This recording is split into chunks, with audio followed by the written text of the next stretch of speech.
We're going to talk about the origins of Egyptian civilization from the East, which is something that's never really talked about. So just to remind you what we did on the previous talk on the Friday night, which was basically looking at the origins of this idea of the bringing of knowledge to Egypt by Thoth and the seven sages. And I introduced you to a little-known inscription from Edfu, dealing with a people called the Shemsu-Hor. And the Shemsu-Hor were the original founders of Egyptian civilization who came from afar. And this is during our 2001 Egyptian Genesis program making. We actually got on top of the temple wall at Edfu in order to photograph and film this row of gods here, which is very high up on the pronaos. And just to remind you, one or two of their titles, there are three frontrunners, and the eight are very important, and the most important of the eight gods. The first one is called Wa, or Wa, and that translates into Egyptian as the distant one. And that also happens to be the epithet for Utnapishtim, and Ziusudra and Atrahasis, the three flood heroes. And it is also what the name Horus means. It means the far distant. So there is a connection probably between that and this original, very old word, Wa. And then we have the second of the two gods, and this is Ah, and that means the Great One. And one might imagine who the Great One might be in the early pantheon of Egyptian gods. And it could, in fact, actually be Thoth himself. That is a possibility. And then the third one, and I think it's the one we're going to have to concentrate on our minds on, is this word Nai, which means sailor or navigator. And so we're dealing with something to do with crossing seas with these gods. And they have some very interesting epithets. Let's just remind ourselves, the august Shemsu. Shemsu means senior ones, the most senior. They're called the children of Chenem, which is the risen land, the primeval mound upon which everything was created in the beginning, in Septepi. And they're called the offspring of Atum, the creator god, the great god of Egypt, the primeval god of Egypt. And they're called the glorious spirits of the early primeval age. So we're going back to Septepi, we're going back to the beginnings of memory, the beginnings of myth and legend. And they're also associated very pointedly with building. They are great builders and designers of buildings. They teach building to the Egyptians. They show them the knowledge of building. And importantly, they're the brethren sages, and there are 7 in number. And they are led by Thoth. So that's what the Shemsu are. These are Thoth and the 7 sages. These are the bringers of knowledge to Egypt. So let's ask a few questions. I'm sorry you can't really see this. You've actually got sunshine at last. But that means you can't see the screen.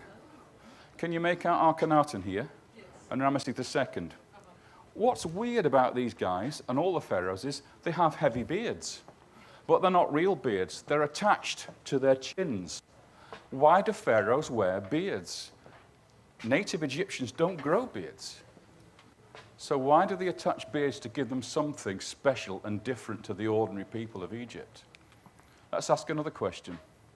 Why are the high-prowed reed ships illustrated in the tombs and even represented in the great boat, the Khufu boat, which takes the god, the deceased god now, through the underworld to the eastern horizon to be reborn again? And why do we see these types of reed ships with a high prow and high stern in the tombs, like the one here at Thutmose III's tomb? You can just about make out the reed bundle tied together here, and the shape of this boat is very important to remember, with the pharaoh, the deceased pharaoh, traveling through the underworld into the rebirth. And you'll notice at the front, this is enlarged here, there are 2 standards. There's the standard of Horus, the falcon, the standard of the twin plumes. And those come into play when we go back to prehistoric times. And why is it that in the rituals in Egypt, the gods are carried about in boats? They're never shown depicted on water. They're always shown being carried aloft or dragged along. Why are boats so important, these sacred barks, to Egyptian religion and kingship? And you see in the tombs of the pharaohs, you see these high-prowed boats with the central cabin with the god Atum in, the ancient creator god in, and they're not on water, they're on desert land, and they're being dragged along by the crew of the boat.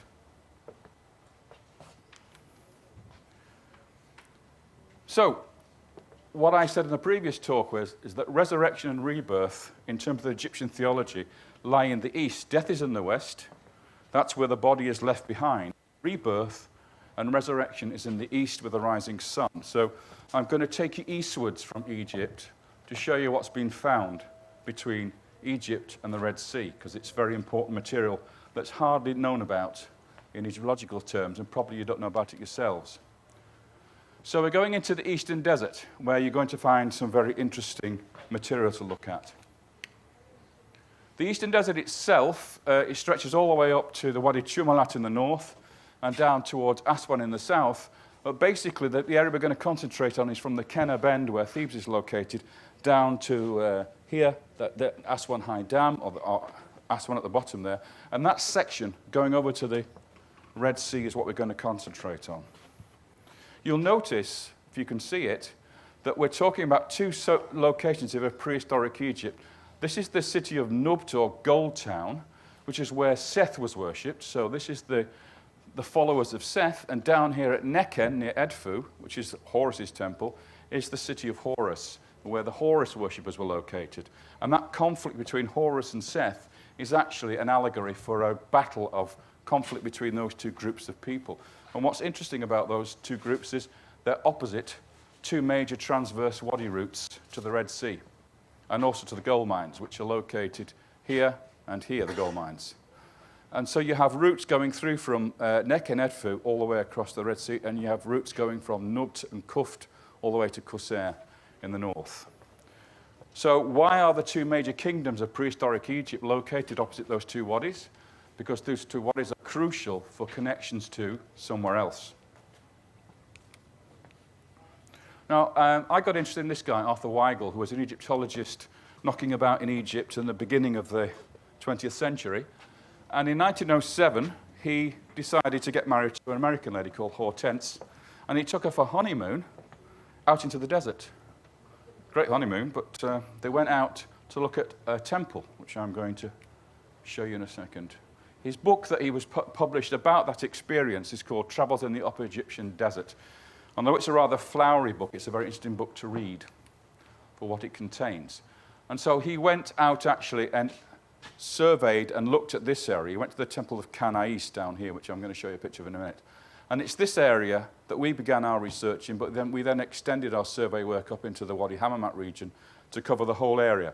The Wadi Hammamat area was discovered and explored by Hans Winkler, a German explorer, just before the beginning of the Second World War. So we have these two zones, if you like, two discoverers, two explorers, and two zones of material to look at.